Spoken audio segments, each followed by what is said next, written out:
ಎಲ್ಲರಿಗೂ ನಮಸ್ಕಾರ. ಎಸ್.ಎಲ್. ಭೈರಪ್ಪ ಅವರ ಪರ್ವ ಕಾದಂಬರಿಯನ್ನು ಮುಂದುವರಿಸೋಣ. ಕತೆ ದ್ರೋಣರ ಸ್ವಗತದಲ್ಲಿದೆ. ಅಂದರೆ ದ್ರೋಣರು ತಮ್ಮ ಹಳೆಯದನ್ನು ನೆನಪು ಮಾಡ್ಕೊತಾ ಇರ್ತಾರೆ. ಈಗ ಯುದ್ಧ ಭೂಮಿನಲ್ಲಿ ಇದ್ದಾರೆ. ಯುದ್ಧ ಭೂಮಿನಲ್ಲಿ ಇದ್ರೂ ಕೂಡ ಮಗ ಇಲ್ಲದೆ ಊಟ ಮಾಡೋದು ಅವ್ರಿಗೆ ಮನಸ್ಸಾಗದು. ಆದರೆ ಮಗ ಇರೋದಿಲ್ಲ.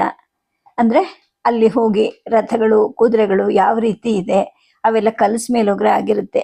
ಅವನ್ನೆಲ್ಲ ಸರಿಯಾಗಿ ನಿಲ್ಲಿಸಿ ಬರೋಕ್ಕೆ ಅಂತ ಹೇಳ್ಬಿಟ್ಟು ಬೆಳಗ್ಗೆನೆ ಹೋದವನು ಹಿಂತಿರುಗಿ ಬಂದಿರೋದಿಲ್ಲ. ಜೊತೆಗೆ ಅಡುಗೆಯವನು ಇವರನ್ನ ಊಟಕ್ಕೆ ಹೇಳೋಕ್ಕೆ ಬಲವಂತ ಮಾಡ್ತಾ ಇರ್ತಾನೆ. ಏಕೆಂದರೆ ಹಾಲು ಮುಗಿದು ಹೋಗ್ತಾ ಬಂದಿದೆ. ಇಷ್ಟೊಂದು ಜನರು, ಇಷ್ಟೊಂದು ಕುದುರೆ, ಆನೆ, ರಥಗಳು, ಇವುಗಳ ಮಧ್ಯೆ ಸಾಮಾನು ಸರಂಜಾಮಿನ ಗಾಡಿ ಒಳಗೆ ಬರೋದು ಮತ್ತು ಹಾಲು ತರೋದು ಎರಡೂ ತಡ ಆಗಬಹುದು. ಇನ್ನು ಬಹುಶಃ ಇದೇ ಹಾಲಿನ ಜೊತೆ ಊಟ ಮಾಡೋದು ಕೊನೆ ಊಟ ಆದರೂ ಆಗಬಹುದು ನನ್ನ ಜೀವನದಲ್ಲಿ ಅಂತ ಅಂದ್ಕೊಳ್ತಾರೆ. ತಕ್ಷಣವೇ ಸ್ವಲ್ಪ ನೀರು ತಗೊಂಬ, ನಾನು ಕೈ ತೊಳ್ಕೊಂಡು ಊಟಕ್ಕೆ ಕೂರ್ತೀನಿ ಅಂತ ಅಡುಗೆ ಅವನಿಗೆ ಹೇಳ್ತಾರೆ. ಯಾಕೆ ಅಂದರೆ ಹಾಲಲ್ಲಿ ಬೇಯಿಸಿದ ಅನ್ನ ಅಂದರೆ ಅವ್ರಿಗೆ ಯಾವಾಗಲೂ ಬಹಳ ಪ್ರೀತಿ. ಆದರೆ ಈಗ ನೋಡಿದ್ರೆ ನೀರಲ್ಲಿ ಬೆಂದಿರೋ ಅನ್ನವನ್ನು ಬಿಸಿ ಹಾಲಿಗೆ ಹಾಕಿದ್ದಾರೆ ಅನ್ನೋದು ಅದರ ರುಚಿಯಿಂದಲೇ ಅವ್ರಿಗೆ ಗೊತ್ತಾಗ್ತಾ ಹೋಗುತ್ತೆ. ಬಹುಶಃ ಇದು ನಿನ್ನೆ ಸಂಜೆ ಹಾಲು ಅಂತ ಕಾಣುತ್ತೆ. ಇನ್ನು ಇಷ್ಟು ಮಾಡದೇ ಇದ್ರೆ ಹಾಲು ಒಡೆದು ಹೋಗುತ್ತೆ, ಆ ಅನ್ನನ ಸಿಕ್ಕೋಲ್ಲ ಅಂತ ಅರಿವಿರುತ್ತೆ. ಹಾಗಾಗಿ ಸುಮ್ಮನೆ ಊಟ ಮಾಡಲಿಕ್ಕೆ ಶುರು ಮಾಡ್ತಾರೆ. ಊಟವನ್ನು ಆಗಿದ್ದು ತಿಂತ ಇದ್ದ ಹಾಗೆ ಎರಡು ಕಡೆ ಎರಡು ಭಾಗದ ದವಡೆ ಹಲ್ಲುಗಳು ಇನ್ನು ಗಟ್ಟಿಯಾಗಿವೆ ಅಲ್ವಾ ಅಂದ್ಕೊಳ್ತಾರೆ. ಎರಡೂ ಕಡೆಯ ಕೋರೆ ಹಲ್ಲುಗಳು ಮಾತ್ರ ಬಿದ್ದು ಹೋಗಿರುತ್ತೆ. ಅಲ್ಲ, ಇಲ್ಲಿ ಎಷ್ಟು 9 ವರ್ಷ ಆಯಿತು ಅನ್ಸುತ್ತಲ್ವಾ ಅನ್ನವನ್ನು ಸುರುಕೊಂಡು ಊಟ ಮಾಡಬೇಕಾದ್ರೆ ಮಗನ ನೆನಪು ಆಗುತ್ತೆ. ಜೊತೆಗೆ ಸಿಟ್ಟು ಬರುತ್ತೆ. ಅವನನ್ನು ಬಿಟ್ಟು ತಾವು ಊಟ ಮಾಡೋದು ತುಂಬ ಅಪೂರ್ವ. ತಾನಿಲ್ಲದೆ ಅಪ್ಪ ಊಟ ಮಾಡೋದಿಲ್ಲ ಅಂತ ಅವನಿಗೂ ಗೊತ್ತು. ಆದರೆ ಈ ದಿನ ಕ್ಷತ್ರಿಯರದು ಅನುಕೂಲ, ಸ್ವತಃ ಕೈಯಿಂದ ಅಗ್ನಿ ಕಾರ್ಯ ಮಾಡಲೇಬೇಕು ಅನ್ನೋ ನಿಯಮ ಹೊರಟು ಹೋಗಿರುತ್ತೆ ಅವ್ರಿಗೆ. ಮನೆಯಲ್ಲಿ ಅವ್ರ ಬದಲು ಪುರೋಹಿತ ಮಾಡಿದ್ರು ಆಗತ್ತೆ. ಸ್ನಾನವನ್ನು ಕೂಡ ಅಷ್ಟೇ, ಮಾಡಿದ್ರೆ ಮಾಡ್ತಾರೆ, ಇಲ್ಲಿದ್ರೆ ಇಲ್ಲ. ಆದರೆ ಈ ದಿನ ಈ ಅಶ್ವತ್ಥಾಮ ಇಷ್ಟು ಹೊತ್ತಾದರೂ ಅಗ್ನಿಗೆ ಹವಸ್ಸನ್ನು ಕೊಟ್ಟಿಲ್ಲ. ಎಂಥವನು ಹುಟ್ಟುಬಿಟ್ನಲ್ಲ ನನ್ನ ಹೊಟ್ಟೆಯಲ್ಲಿ. ಹವನ ಮಾಡಿದ ಕೋಣೆಲ್ಲ ಈಗ ಊಟಕ್ಕೆ ಕೂರ್ಬೇಕಾಗಿರುತ್ತೆ. ಇಲ್ಲಿ ಕೊಳತ ಕುದುರೆ ಎಲ್ಲದ್ದಿ ವಾಸನೆ ಬರ್ತಿರುತ್ತೆ. ಬರೀ ಕುದುರೆಗಳದೋ ಅಥವಾ ಮನುಷ್ಯರದೋ ತೂ ಅನ್ಸುತ್ತೆ. ಎಷ್ಟು ದೂರ ನಡೆದು ಹೋದ್ರೂ ಶುಚಿ ಅನ್ನೋದೇ ಇಲ್ಲ. ಈ ಸೈನಿಕರಿಗೂ ಕೂಡ ಎಲ್ಲಿ ಹೋಗಬೇಕು ಶುಚಿ ಮಾಡ್ಕೊಳ್ಳೋಕೆ ಅನ್ನೋದು ಗೊತ್ತಿಲ್ಲ. ಜೊತೆಗೆ ಪಾಪ ಅವ್ರೇನು ಮಾಡ್ತಾರೆ, ಎಲ್ಲೆಲ್ಲೋ ಸೈನ್ಯನೇ ಹರಡಿರ್ಬೇಕಾದ್ರೆ ಎಷ್ಟು ದೂರ ಅಂತ ಹೋಗೋಕ್ಕೆ ಸಾಧ್ಯ ಅಂತ ಒಂದು ತಿಳುವಳಿಕೆನೂ ಅವ್ರಿಗೆ ಬರುತ್ತೆ. ಬಹುಶಃ ಅವನು ಊಟಕ್ಕೆ ಇಲ್ಲಿಗೆ ಬರ್ತಾನೆ ಅನ್ನೋ ನಿಶ್ಚಯನೂ ಇಲ್ಲ ಅನ್ಸುತ್ತೆ. ದುರ್ಯೋಧನನ ಬಿಡಾರ ಅಥವಾ ಕರ್ಣ ಅಥವಾ ದುಶ್ಯಾಸನ ಯಾವುದೋ ಒಂದು ಕಡೆ ಇಷ್ಟಲ್ಲಿ ಊಟ ಮಾಡಿ ಮುಗಿಸಿರ್ತಾನೆ ಅಂತ ಕಾಣುತ್ತೆ. ಏಕೆಂದರೆ ಇಷ್ಟು ಹೊತ್ತು ಅವನು ಹಸುವನ್ನು ತಡ್ಕೊಳ್ಳೋಕೆ ಸಾಧ್ಯ ಇಲ್ಲ. ಜೊತೆಗೆ ಅವ್ರಿಗೆ ಮನಸ್ಸಿಗೆ ಸ್ವಲ್ಪ ನೆಮ್ಮದಿನೂ ಆಗತ್ತೆ. ಆದರೆ ಮನೆಯಲ್ಲಿ ಇದ್ದಂತಹ ಅಗ್ನಿಗೆ ಆಜ್ಯವನ್ನು ಅರ್ಪಿಸದೆ ಹೊರಗಡೆ ಕಡೆ ತಿನ್ನೋ ನಿಯಮರಾಹಿತ್ಯಕ್ಕೂ ಕೂಡ ಅವ್ರಿಗೆ ಸಿಟ್ಟು ಬರುತ್ತೆ. ಮಗನ ಮೇಲೆ ಕೋಪನೂ ಬರುತ್ತೆ. ಉಪನಯನ ಆದಾಗಿಂದ ಸಂರಕ್ಷಿಸಿಕೊಂಡು ಬಂದಿರೋ ಈ ಅಗ್ನಿಯ ಸಾತತ್ಯ ನನ್ನ ನಂತರ ಉಳಿಲಿಕ್ಕಿಲ್ಲ ಅನ್ಸುತ್ತೆ. ಆ ನೆನಪಿಂದಲೇ ಅವ್ರಿಗೆ ಊಟನೂ ಸೇರೋದಿಲ್ಲ, ಊಟ ಮುಂದಕ್ಕೆ ಮಾಡೋಕ್ಕೂ ಆಗಲ್ಲ. ಆದರೆ ಅನ್ನವನ್ನು ಚೆಲ್ಲೋದು ಅವರ ನಿಯಮಕ್ಕೆ ಹೊಂದದ್ದು. ಅನ್ನಂ ನ ನಿಂದ್ಯಾತ್ ಭುಕ್ತಂ ನ ಪರಿತ್ಯಜೇತ್ ಅನ್ನೋ ಹಾಗೆ ಅವರು ಅನ್ನವನ್ನು ಚೆಲ್ತಾ ಇರೋದಿಲ್ಲ. ಅಶ್ವತ್ಥಾಮ ಅಂದರೆ ಹಾಗಲ್ಲ, ಆಸೆ ಬುರ್ಕ. ಆಸೆಯಿಂದ ಭೋಜನ ಪಾತ್ರೆ ತುಂಬ ಹಾಕಿಸ್ಕೊಳ್ತಾನೆ, ಮತ್ತೆ ಹಾಕಿಸ್ಕೊತಾನೆ ಇರ್ತಾನೆ. 3ನೇ ಸಲ ಬಡಿಸ್ಕೋಬೇಕಾದ್ರೆ ಅಳತೆ ಲೆಕ್ಕ ತಪ್ಪುತ್ತೆ, ಚೆಲ್ತಾನೆ, ಹೇಳ್ತಾನೆ. 55 ವರ್ಷ ಆಗಿದೆ ಅವನಿಗೆ. ಇಷ್ಟು ವರ್ಷ ನನ್ನ ಜೊತೆಯಲ್ಲೇ ಕೂತು ಎಷ್ಟು ಬೈದು ಬುದ್ಧಿ ಹೇಳಿದ್ರು ಕೂಡ ಬಡಿಸ್ಕೋಬೇಕಾದ್ರೆ ತನ್ನ ಹೊಟ್ಟೆ ಹದ ತಿಳಿದೇ ಇರೋವನ್ನ ಏನನ್ಬೇಕು? ಇವನು ಬುದ್ಧಿ ಬೆಳೆದಿರೋ ಪಶುನ ಅಥವಾ ಅಂತ ಅನ್ಕೊಳ್ತಿದ್ದಾಗ ಈಗ ಮತ್ತೊಂದು ಹೊಳೆಯುತ್ತವ್ರಿಗೆ. ಈ ಪಾತ್ರೆ ತುಂಬ ಹಾಕಿಸ್ಕೊಂಡು ಚೆಲ್ಲಿ ಏಳೋದು ಕ್ಷತ್ರಿಯರ ಅಭ್ಯಾಸ. ಬಹುಶಃ ಇವನು ಕ್ಷತ್ರಿಯರ ಜೊತೆಗೆ ಸದಾ ಇರೋದ್ರಿಂದ ಅವರ ಅಭ್ಯಾಸವನ್ನು ರೂಢಿ ಮಾಡ್ಕೊಂಡಿರಬಹುದಾ? ನನ್ನೆದುರಿಗೆ ಹಾಗಂತ ಹೇಳಕ್ಕೆ ಸಾಧ್ಯ ಇಲ್ಲದೆ ಸುಮ್ಮನೆ ಬೈಸ್ಕೊತಾನೋ ಏನೋ ಅಂತ ಕಾಣುತ್ತೆ. ಆಯಿತು, ಇದನ್ನು ಪರೀಕ್ಷೆ ಮಾಡಿ ನೋಡ್ಬಿಡೋಣ ಅಂತ ಅಂದ್ಕೊಳ್ತಾರೆ. ಬಲಗೈ ತನಗೆ ತಾನೇ ಚಟುವಟಿಕೆ ತಾಳುತ್ತೆ. ಊಟ ಮಾಡ್ತಾ ಇರ್ತಾರೆ. ಬೇಗ ಬೇಗ ಸುರ್ಕೊತಾರೆ. ಉಳಿದಿದ್ದ ಅನ್ನವನ್ನು ಎತ್ತಿ ತಿಂದು ಪಾತ್ರೆಯನ್ನು ಬರೆದು ಮಾಡ್ತಾರೆ. ಎದ್ದು ಹೊರಗಡೆಗೆ ಬಂದು ಕೈ ತೊಳಿತಾ ಇರಬೇಕಾದ್ರೆ ಜನ, ಕುದುರೆ, ರಥ, ಆನೆಗಳ ಸದ್ದಿನ ನಡುವೆ ಸ್ಪಷ್ಟವಾಗಿ ಕೇಳೋ ನಗಾರಿ ಸದ್ದು ಕೇಳಿಸ್ತಾ ಇರುತ್ತೆ. ಏನಿದು, ಯುದ್ಧಾರಂಭವನ್ನು ತಿಳಿಸಕ್ಕ ಅನ್ನೋ ಕುತೂಹಲ ಕೂಡ ಹುಟ್ಟುತ್ತೆ.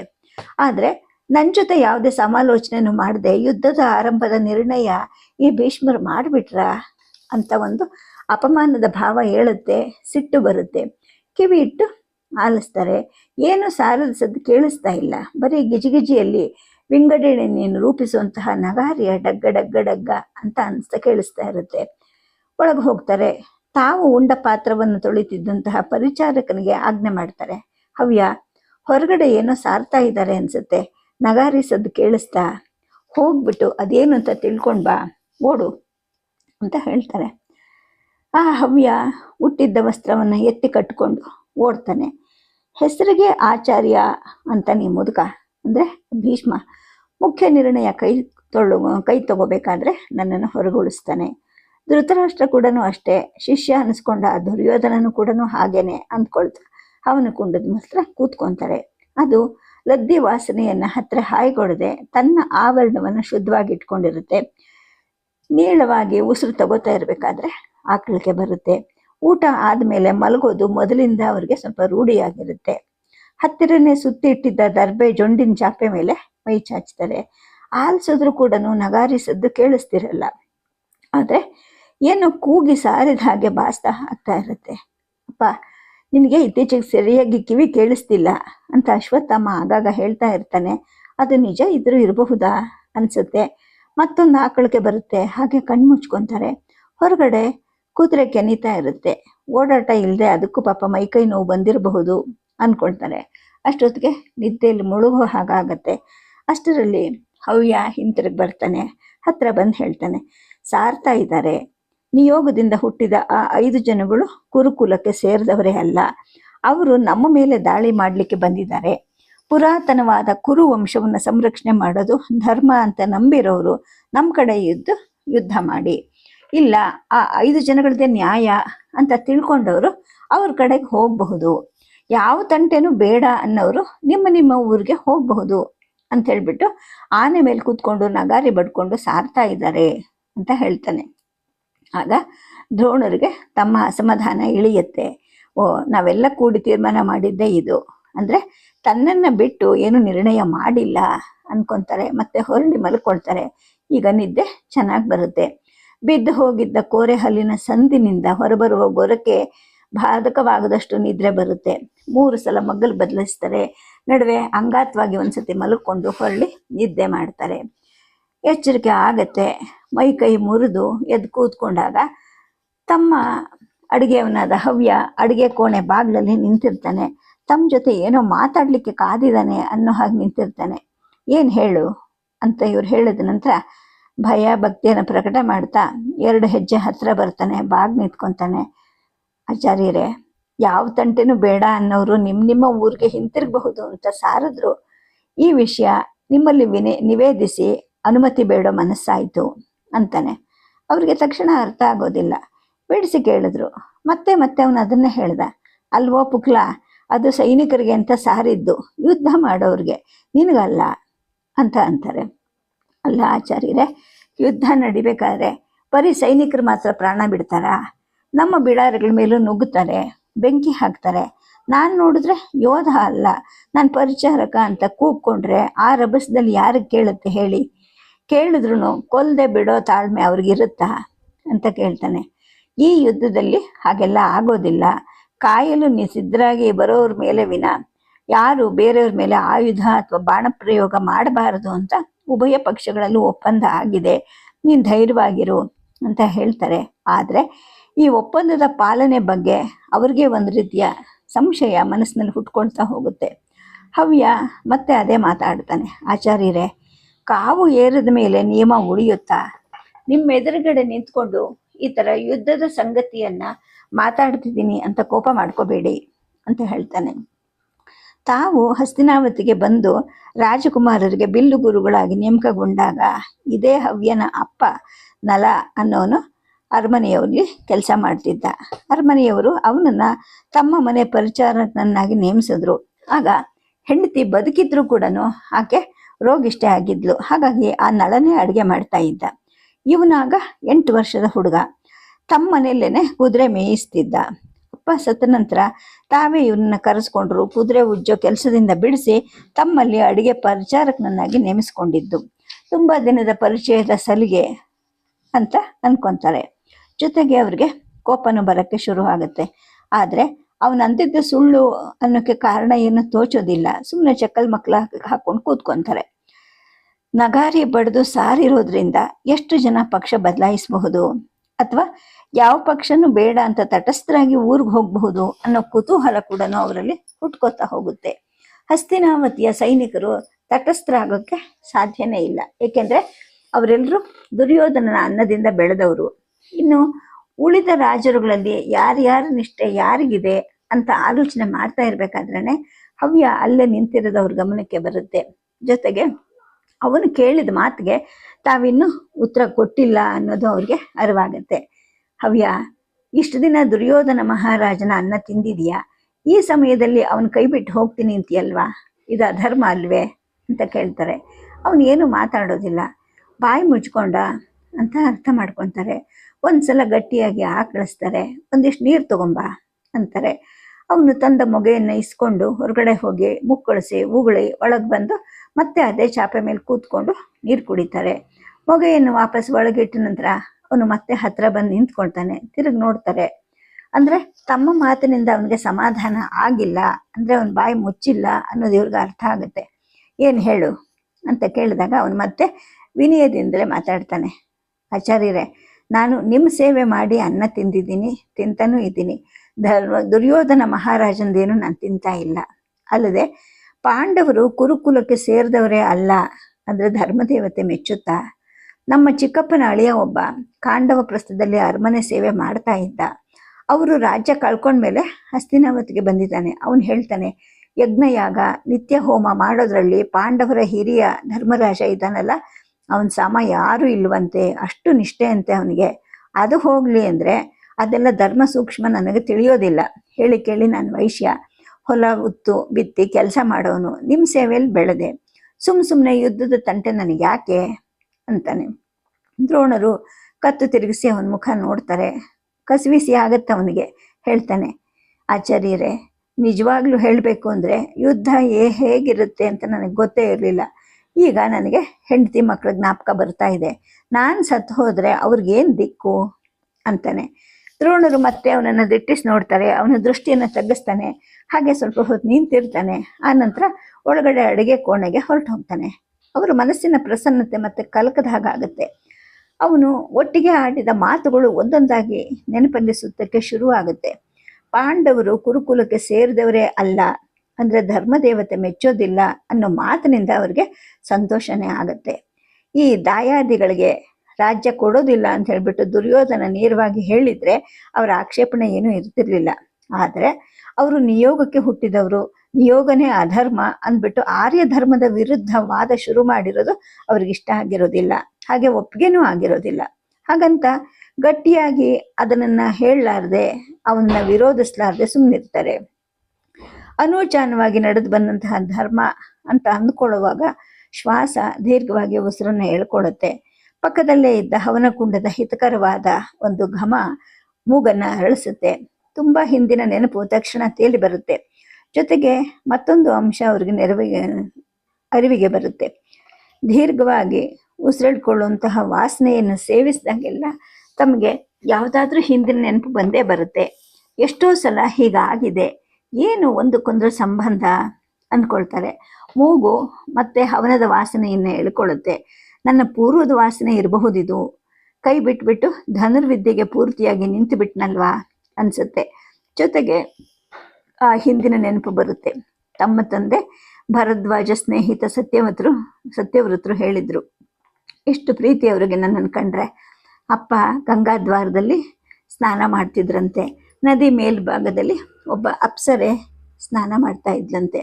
ರೂಪ ಅಂದರೆ ಈ ಮಿಶ್ರ ಜಾತಿಯ ಜನದ್ದು, ಅಂದರೆ ಅವರು ದೇವಜಾತಿಯ ಗಂಡಸು ಮತ್ತು ಗಂಧರ್ವರು. ವಿದ್ಯಾಧರ ಜಾತಿಗಳ ಹೆಂಗಸರ ಸಂಬಂಧದಿಂದ ಹುಟ್ಟಿದ ಹೆಣ್ಣು ಮಕ್ಕಳ ರೂಪ ಅತಿರೂಪ. ನರ್ತನ, ಗಾಯನ, ವಿಲಾಸನಗಳಿಂದ ರೂಢಿಸಿಕೊಂಡ ಆಕರ್ಷಣೆ ಬೇರೆ ಇರುತ್ತೆ. ನದಿಯಲ್ಲಿ ಮಿಂದು ದಡಕ್ಕೆ ಎದ್ದು ಬಂದು ನಿಂತು ಮೈ ಒಣಗಿಸ್ಕೊಳ್ತಾ ನಿಧಾನವಾಗಿ ಬಟ್ಟೆ ಸುತ್ಕೋತಾ ಇದ್ಲಂತೆ. ಕೆಳಭಾಗದಲ್ಲಿ ಅಪ್ಪ ಇದ್ದದ್ದು ಅವಳಿಗೆ ಕಾಣಲಿಲ್ವೋ ಏನೋ ಗೊತ್ತಿಲ್ಲ. ಅಪ್ಪನಿಗೆ ಕಾಮೋದ್ರೇಕ ಆಯ್ತಂತೆ. ಅದು ಸಹಜನೇ. ಇವರು ಹೋಗಿ ಕೇಳಿದ್ರೆ ಒಲ್ಲೆ ಅಂದ್ಬಿಟ್ಟವಳು ತಿರಸ್ಕರಿಸಿ ಹೊರಟೋದ್ಲಂತೆ. ಗಂಧರ್ವ ಜಾತಿಯ ಹೆಂಗಸರು ಅಂದರೆ ಅಪ್ಪ ಆರ್ಯಾವರ್ತದ ಕ್ಷತ್ರಿಯ ರಾಜರುಗಳಾದರೆ ತಾವೇ ಮೇಲ್ಬಿದ್ದು ಮರಳು ಮಾಡಿ ಕಾಮಕಲಿಯನ್ನು ಪ್ರಯೋಗಿಸಿ ಶಾಶ್ವತವಾಗಿ ವಶಪಡಿಸ್ಕೊಳ್ಳೋಕೆ ಆತರ ಪಡೋ ಈ ಹೆಂಗಸರಿಗೆ ಜಟಾಧಾರಿ ಬಡ ಋಷಿಯ ಆಸೆಯನ್ನು ಈಡೇರಿಸೋ ಸೌಜನ್ಯ ಇರಕ್ಕೆ ಸಾಧ್ಯನಾ? ಘೃತಾಚಿ ಅವಳ ಹೆಸರು. ಇನ್ನೊಮ್ಮೆ ಉಸಿರು ಹೇಳ್ಕೊಳ್ತಾರೆ. ಎಷ್ಟು ಕೇಳ್ಕೊಂಡ್ರು ನಿರ್ದಯಳಾಗಿ ಬೆಟ್ಟ ಹತ್ತಿ ಆ ಘೃತಾಚಿ ಹೊರಟೋದ್ಲಂತೆ. ಕಾಮೋದ್ರಿಕ್ತರಾದ ಇವರು ಏನು ಮಾಡಬೇಕು? ಕ್ಷತ್ರಿಯ ರಾಜನೇ ಆಗಿದ್ರೆ ಅವಳನ್ನ ಅಡ್ಡ ಹಾಕಿ ಅಥವಾ ಬಾಣ ಬಿಟ್ಟು ಹೆದರಿಸಿ ಹಿಡಿದು ಒಂದಾಗ್ತಿದ್ರು. ಆದರೆ ಅಪ್ಪ ಸತ್ವಗುಣದವರು, ಅಂಥದ್ದು ಮಾಡೋಕ್ಕೆ ಸಾಧ್ಯನೇ ಇಲ್ಲ. ಸ್ವಭಾವನ ಶಾಂತ ಸ್ವಭಾವ. ನನಗೂ ಚೆನ್ನಾಗಿ ನೆನಪಿದೆ. ಯಾವ ಸಂದರ್ಭದಲ್ಲೂ ಕೋಪ ಸಲ್ಲದು ಅಂತ ಅವ್ರು ನನಗೆ ಎಷ್ಟೋ ಸಲ ಹೇಳ್ತಾ ಇದ್ರು. ಆದರೂ ಕೂಡ ಅವ್ರ ಸ್ವಭಾವನೆ ಬೇರೆ, ನಂದೇ ಬೇರೆ ಆಯಿತು. ಅವಳು ಹತ್ತಿ ಹೋದ ಬೆಟ್ಟವನ್ನು ನೋಡ್ತಾ ಒದ್ದೆ ಮೈಯಲ್ಲಿ ನಿಂತಿದ್ದಾಗ ಅಲ್ಲಿಗೆ ಒಬ್ಬ ಕುಂಬಾರ ಹೆಂಗಸು ಬಂದಳಂತೆ. ಯಜ್ಞಕ್ಕೆ ಬೇಕಾದ ಕೆಲಸವನ್ನು ಮಾಡೋ ಮನ ತಂದವಳಾಕೆ. ಏನು ಆ ನನ್ನ ತಾಯಿ ಹೆಸರು? ಗೊತ್ತಿಲ್ಲ. ಯಾರು ಹೇಳಬೇಕು? ಅವಳನ್ನು ನೋಡಿದ ನೆನಪು ಕೂಡ ನನಗಿಲ್ವಲ್ಲ ಅಂತ ದ್ರೋಣರು ಅಂದ್ಕೊಳ್ತಾರೆ. ಇದು ನನಗೆ ಹುಟ್ಟಿದ ಮಗು, ನನ್ನ ವಿದ್ಯೆಗೆ ಉತ್ತರಾಧಿಕಾರಿಯಾಗಕ್ಕೆ ಇದನ್ನು ಬಿಟ್ಟರೆ ಬೇರೆ ಯಾರೂ ಇಲ್ಲ, ಕೊಡು, ಕರ್ಕೊಂಡು ಹೋಗ್ತೀನಿ ಅಂತ ಅಪ್ಪ ಹೇಳಿದ್ರಂತೆ. ಆಗ ನನಗೆ 5 ವರ್ಷಗಳಷ್ಟೇ. ಅಂಥದ್ದೇನೋ ನನಗೆ ಅಸ್ಪಷ್ಟ ಸ್ಮೃತಿ. ಹಾಗಾಗಿ ಅಮ್ಮನ ಹೆಸರು ಗೊತ್ತಿಲ್ಲ, ಮುಖದ ಮಾಟವೂ ನೆನಪಿಲ್ಲ. ನಿನ್ನ ಮುಖದ ಮಾಟ ತಾಯಿ ಅಂತೆ, ತಂದೆ ಅಂತಲ್ಲ ಅಂತ ಸತ್ಯವತ್ರೇ ಒಂದ್ಸಲ ಹೇಳಿದ್ರು. ಅಪ್ಪ ಹೇಳಿದ್ರಂತೆ, ಎಲೆ ಹೆಂಗಸೆ, ಕಾಮೋದ್ರಿಕ್ತನಾಗಿ ನಾನು ನರಳ್ತಾ ಇದ್ದೀನಿ, ನೀನು ಒಬ್ಬಳೇ ಇದೆಯಾ? ಪಾಶವಿ ಶಕ್ತಿಯ ಬಲವಂತದಿಂದ ನಿನ್ನನ್ನು ಹಿಡ್ಕೊಳ್ಳೋಕೆ ನಂಗೆ ಮನಸ್ಸಿಲ್ಲ, ನೀನೇ ಕನಕರಿಸಿ ನನ್ನನ್ನು ಕೂಡು ಅಂತ ಹೇಳಿದ್ರಂತೆ. ತಕ್ಷಣ ಇವರ ಸ್ಥಿತಿಗೆ ಮರುಗಿ ಆಕೆ ಸಮ್ಮತಿಸಿದ್ಲಂದ್ರೆ. ಕೇಳ್ಕೊಂಡಾಗ ಕೂಡಿ ಅನಂತರ ಗರ್ಭವನ್ನು ಹೊತ್ತು 5 ವರ್ಷ ಸಾಕಿ ನನ್ನ ಬೀಜದ ಮಗು ಇದು, ನನ್ನ ವಿದ್ಯೆಗೆ ಉತ್ತರಾಧಿಕಾರಿಯಾಗಕ್ಕೆ ಬಿಟ್ಕೊಡು ಅಂತ ಕೇಳಿದಾಗ ಅಳ್ತಾನೆ ಅಮ್ಮ ಒಪ್ಸಿದ್ಲಂತೆ. ನೋಡಿದ ನೆನಪೂ ಇಲ್ಲ ನನಗೆ, ಹೆಸರು ಕೂಡ ಗೊತ್ತಿಲ್ಲ. ಬೀಜದ ಹೆಸರು ಮುಖ್ಯ, ಕ್ಷೇತ್ರದ್ದೇನು ಅಂತ ಅಂದ್ಕೊಂಡ್ರು ಕೂಡ ಅವರ ಮನಸ್ಸು 4-6 ಹೆಸರುಗಳನ್ನ ಕಲ್ಪಿಸ್ಕೊಳ್ಳುತ್ತೆ. ನನ್ನಂಥದೇ ಮುಖ ಕಟ್ಟು, ಪ್ರಾಯದಲ್ಲೂ ಹೀಗೆ ಇದ್ನ ನಾನು. ಪ್ರಧಾನವಾಗಿ ಕಾಣುವಂತಹ ಎಲುಬಿನ ರಚನೆಯ ಮುಖ. ಇದ್ದಕ್ಕಿದ್ದ ಹಾಗೆ ಮತ್ತೇನೋ ಜ್ಞಾಪಕಕ್ಕೆ ಬರುತ್ತೆ ಅವ್ರಿಗೆ. ಭೀಷ್ಮರ ತಾಯಿ ಕೂಡ ಅದೇ ಹಿಮಾಲಯ ಪರ್ವತದ ಸೀಮೆಯವಳಂತೆ. ಹುಟ್ಟೋ ಮಕ್ಕಳು ಕ್ಷೇತ್ರದ್ದು ಅನ್ನೋ ಪದ್ಧತಿಯ ಕುಲದವಳಂತೆ ಆಕೆ.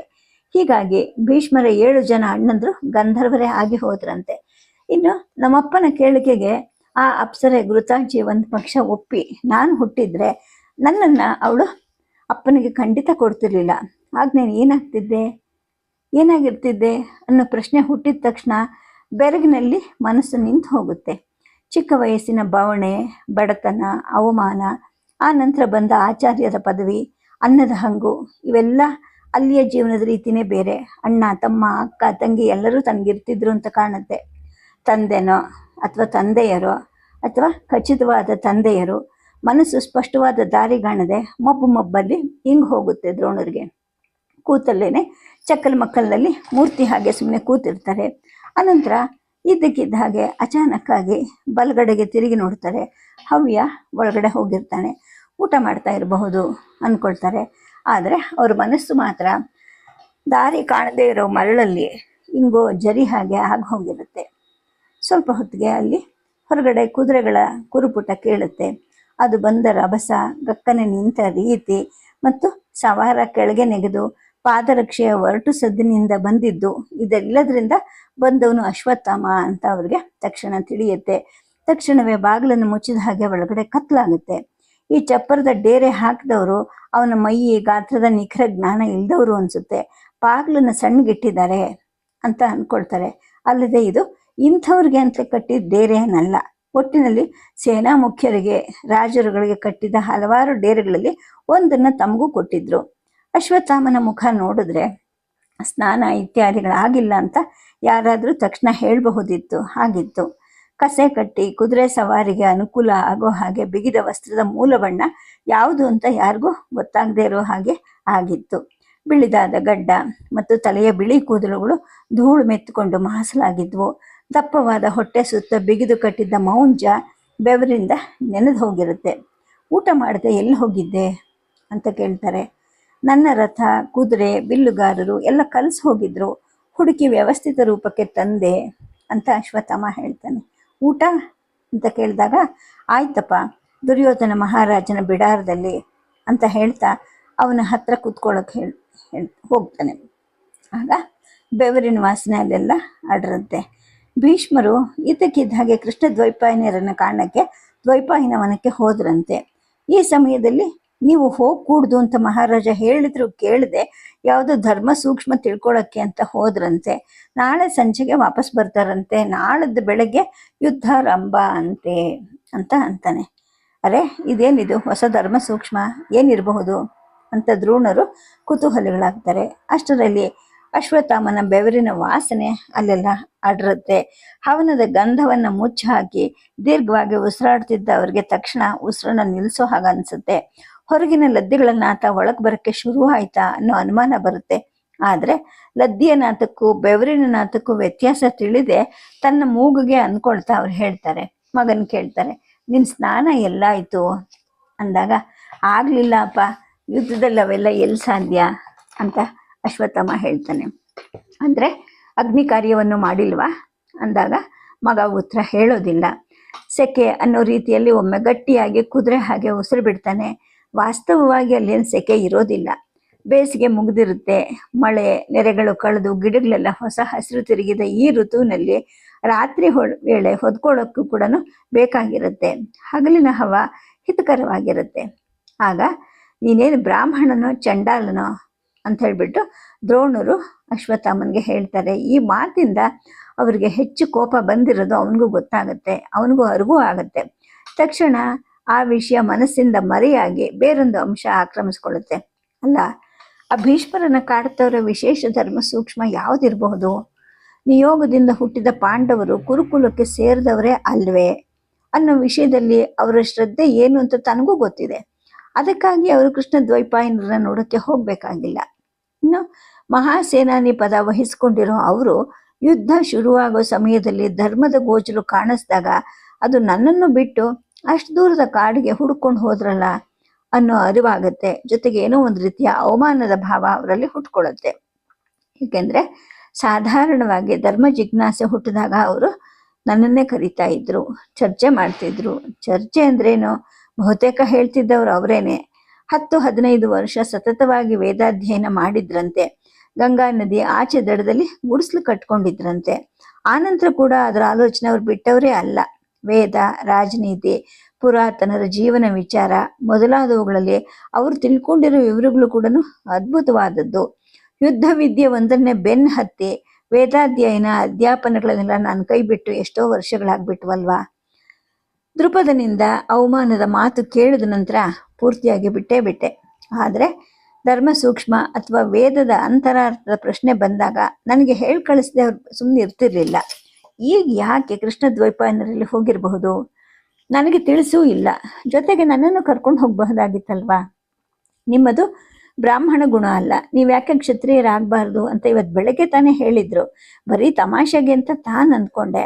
ಬಹುಶಃ ಅದನ್ನು ಗಂಭೀರವಾಗಿ ಭಾವಿಸಿ ತನ್ನ ಬ್ರಾಹ್ಮಣ ಸ್ಥಾನವನ್ನು ನಿಜವಾಗ್ಲೂ ಅವ್ರು ತಿರಸ್ಕಾರ ಮಾಡಿರಬಹುದಾ ಅಂತ ಸುಮ್ಮನೆ 2 ಸಲ ಕೂತ ಆಸನವನ್ನು ಬದಲಾಯಿಸ್ತಾರೆ ದ್ರೋಣರು.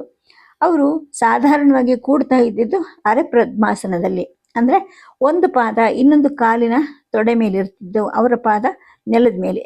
ಈಗ ಅದನ್ನು ಇದ್ರ ತೊಡೆ ಮೇಲಿಟ್ಟು ಇದರ ಪಾದವನ್ನು ನೆಲಕ್ಕೆ ಸೋಗಿಸುವಾಗ ಅಶ್ವತ್ಥಾಮ ಎದ್ದು ಹೋಗಿದ್ದು ಅವ್ರ ಗಮನಕ್ಕೆ ಬರುತ್ತೆ. ಒಳಗಡೆ ಅಡಿಗೆ ಭಾಗದಲ್ಲಿ ಅವನು ಗಟ್ಟಿಯಾಗಿ ಕೂಗ್ತಾ ಇರ್ತಾನೆ, ಹವ್ಯ ಊಟಕ್ಕೆ ನೀಡುವ ನನಗೆ ಬೇಗ ಅಂತ ಇರ್ತಾನೆ. ಅಂದರೆ ದುರ್ಯೋಧನ ಮಹಾರಾಜನ ಬಿಡಾರದಲ್ಲಿ ಊಟ ಆಯ್ತು ಅಂದವನು ಇಷ್ಟು ಬೇಗ ಇಲ್ಲಿ ಮತ್ತೆ ತಿನ್ನಕ್ಕೆ ಹವಣಿಸ್ತಾ ಇದ್ದಾನಲ್ಲ, ಇವನ ಭೋಜನ ಪ್ರಿಯತೆ ನನಗೆ ಗೊತ್ತಿಲ್ವಾ? ಆದರೆ ಸ್ನಾನ, ಹವನ, ಅಧ್ಯಯನ ಒಂದು ಇಲ್ವಲ್ಲ. ಅಲ್ಲ, ತಮ್ಮಲ್ಲೇ ಇಲ್ಲ, ಇನ್ನು ಅವನಲ್ಲಿ ಎಲ್ಲಿ ಬರಬೇಕು ಅಂತ ಅನ್ಕೊಳ್ತಾರೆ. ಒಳಗಿನ ಧ್ವನಿ ಹೊರಡುತ್ತೆ. ಅವ್ರಿಗೆ ತಮ್ಮ ಮೇಲೆ ಸಿಟ್ಟು ಬರುತ್ತೆ. ಮತ್ತೆ ಅದೇ ಆಸನದಲ್ಲಿ ಕಾಲು ಪಾದಗಳ ರೀತಿಯನ್ನು ಬದಲಾಯಿಸ್ತಾರೆ. ಅಪ್ಪ ವೇದ, ಧನುರ್ವೇದ ಎರಡರಲ್ಲೂ ಪಾರಂಗತರು. ನನಗೆ ಎರಡನ್ನೂ ಸಮಾನವಾಗಿ ಕಲಿಸ್ತಾನೂ ಇದ್ರು. ಮಗು, ಈ ಎರಡರಲ್ಲಿ ನಿನ್ನ ಪ್ರವೃತ್ತಿ ಇದ್ದದನ್ನು ಚೆನ್ನಾಗಿ ರೂಢಿಸ್ಕೊ. ಆದರೆ ಒಂದನ್ನು ರೂಢಿಸ್ಕೊಳ್ಳೋ ಹುಚ್ಚಲ್ಲಿ ಇನ್ನೊಂದನ್ನು ಅಲಕ್ಷಿಸಬೇಡ ಅಂತ ಪದೇ ಪದೇ ಹೇಳ್ತಿದ್ರು. ಇವೆರಡರಲ್ಲೂ ಸಮಾನ ಪರಿಣತಿ ಇದ್ರೂ ಕೂಡ ಬಡತನವನ್ನು ಅಪ್ಪ ಸಂತೋಷವಾಗಿ ಒಪ್ಕೊಂಡಿದ್ರು. ಎಂತೆಂತಹ ರಾಜರು ಬಂದು ಕರೆದ್ರು ಯಾವನ ಆಸ್ಥಾನದಲ್ಲೂ ಅವರು ನೆಲೆಸಲಿಲ್ಲ. ಯಾರಿಗೆ ಬೇಕಿದ್ರು ಅವರು ಅವರ ಆಶ್ರಮಕ್ಕೆ ಹೋಗಬೇಕು, ಅಲ್ಲಿಯ ಶಿಸ್ತು ನಿಯಮಗಳಿಗೆ ಒಳಪಟ್ಟು ಕಲಿಬೇಕು. ಸಾಯೋ ತನಕ ಅಪ್ಪ ಹೀಗೆ ಇದ್ರು. ವಿದ್ವಾಂಸನು ಯಾವ ರಾಜ್ಯದ ಪ್ರಜೆನೂ ಅಲ್ಲ, ಯಾವ ರಾಜನ ಅಧೀನನೂ ಅಲ್ಲ, ಅರಣ್ಯ ಮಧ್ಯದ ಆಶ್ರಮನೇ ಅವನ ಸ್ವಂತ ರಾಜ್ಯ ಅನ್ನೋ ಅವ್ರ ಮಾತು ನನಗೆ ಅರ್ಥನೇ ಆಗ್ತಾ ಇರಲಿಲ್ಲ. ಮುಂದೆ ಎಷ್ಟೋ ವರ್ಷಗಳು ಕೂಡ ತನಗೆ ಆ ಮಾತು ಅರ್ಥ ಆಗಿರಲಿಲ್ಲ. ಅದೇ ನನಗಾಗಿದ್ದ ದುರಾದೃಷ್ಟ ಅಂದ್ಕೊಳ್ಳೋಷ್ಟರಲ್ಲಿ ಅವ್ರಿಗೆ ಸಿಟ್ಟು ಇಳಿಯುತ್ತೆ, ಬುದ್ಧಿ ಶಾಂತ ಆಗುತ್ತೆ. ಹೊರಗಡೆಯಿಂದ ಬೀಸಿದ ಗಾಳಿ ಮೈಗೆ ಹಿತ ಕೊಡುತ್ತೆ, ಆದರೆ ಮೂಗಿಗೆ ಅಸಹ್ಯ ಹುಟ್ಟಿಸುತ್ತೆ. ಹವನ ಕುಂಡದ ಸಮೀಪಕ್ಕೆ ಜರುಗಿ ಕೂತ್ಕೊಂತಾರೆ. ದೀರ್ಘವಾಗಿ ಉಸಿರಾಡ್ಕೊಂಡ ನಂತರ ಒಂದು ರೀತಿಯ ಹಿತ ಅನಿಸುತ್ತೆ. ಅಪ್ಪ ಸತ್ತ ಮೇಲೆ ನಾನು ಮುಂದಿನ ವಿದ್ಯಾಭ್ಯಾಸಕ್ಕೆ ಅಂತ ಅಗ್ನಿವೇಶರಲ್ಲಿ ಯಾಕೆ ಹೋದೆ? ಎಣ್ಣೆಯಲ್ಲಿ ನೆನೆಸಿ ಬಾಣದ ಅಲುಗಿನ ಕೊಟ್ಟಿಗೆ ಸುತ್ತಿ ಕಟ್ಟಿದ ಬಟ್ಟೆಗೆ ಬೆಂಕಿ ಹಚ್ಚಿ ಪ್ರಯೋಗಿಸೋ ಅಂತಹ ಹದ, ನಡುವಣ ಗಾಳಿಯನ್ನು ಹಾಯ್ದು ಹೋಗುವ ಶರದ ವೇಗದಲ್ಲೂ ಕೂಡ ಉರಿ ಆರದೇ ಇರೋ ಹಾಗೆ ಪ್ರಯೋಗ ತಂತ್ರ. ಎದುರು ಗಾಳಿ ಇರಲಿ, ಅಡ್ಡಗಾಳಿ ಅಥವಾ ಹಿಂಬದಿ ಗಾಳಿ, ಯಾವ ದಿಕ್ಕಿನಲ್ಲಿ ಗಾಳಿ ಬೀಸಿದ್ರು ಕೂಡ ಬಾಣದ ವೇಗ ಗಾಳಿಯದಕ್ಕಿಂತ ಹೆಚ್ಚೇ ಅಲ್ವಾ? ಈ ಆಗ್ನೇಯಾಸ್ತ್ರವನ್ನು ಕಲೀಲಿಕ್ಕೆ ಅಗ್ನಿವೇಶದಲ್ಲಿ ಹೋಗೋ ಬದಲು ನಾನು ಅಗ್ನಿ ಮಂತ್ರ ರಹಸ್ಯ ಕಲಿಯೋಕ್ಕೆ ಯಾರಾದರೂ ವೇದರ್ಶಿಯಲ್ಲಿ ಯಾಕೆ ಹೋಗಲಿಲ್ಲ ಅಂತ ದ್ರೋಣರು ಅಂದ್ಕೊಳ್ತಾರೆ. ಅಷ್ಟರಲ್ಲಿ ವಿಖ್ಯಾತ ವೇದಜ್ಞರಾಗಿದ್ದ ಕೃಷ್ಣದ್ವೈಪರಾಯರನ್ನು ಹುಡುಕೊಂಡು ಹೊರಟ ಸಹಪಾಠಿಗಳಿಂದ ದೂರವಾಗಿ ನಾನು ಆಗ್ನೇಯಾಸ್ತ್ರದ ಅಗ್ನಿವೇಶದಲ್ಲಿ ಯಾಕೆ ಹೋದೆ ಅಂದರೆ ನನ್ನ ಪ್ರವೃತ್ತಿ ಇದ್ದಿದ್ದೇನೆ ಅದರಲ್ಲಿ, ಹಾಗಾಗಿ ಹೋಗಿದ್ದು ತಪ್ಪೇನಲ್ಲ ಅಂತ ತಮ್ಮ ಮನಸ್ಸಿಗೆ ತಾವೇ ಸಮಾಧಾನ ಮಾಡ್ಕೊಳ್ತಾರೆ. ಎಷ್ಟೊಂದು ಉತ್ಸಾಹದಿಂದ ನಾನು ಕಲ್ತಿದ್ದೆ ಅದನ್ನು. ಆಗ ಅಪ್ಪ ಸತ್ತಿದ್ರು, ಆದರೂ ಅಪ್ಪ ಸತ್ತ ದುಃಖವನ್ನು ಮರೆತು ಅದೆಲ್ಲವನ್ನು ಕಲಿತೆ ಅಂತ ಅಂದ್ಕೊತಾರೆ. ಸದ್ಯಕ್ಕೆ ಕಥೆಯನ್ನು ನಿಲ್ಲಿಸಿರ್ತೀನಿ. ನಮಸ್ಕಾರ.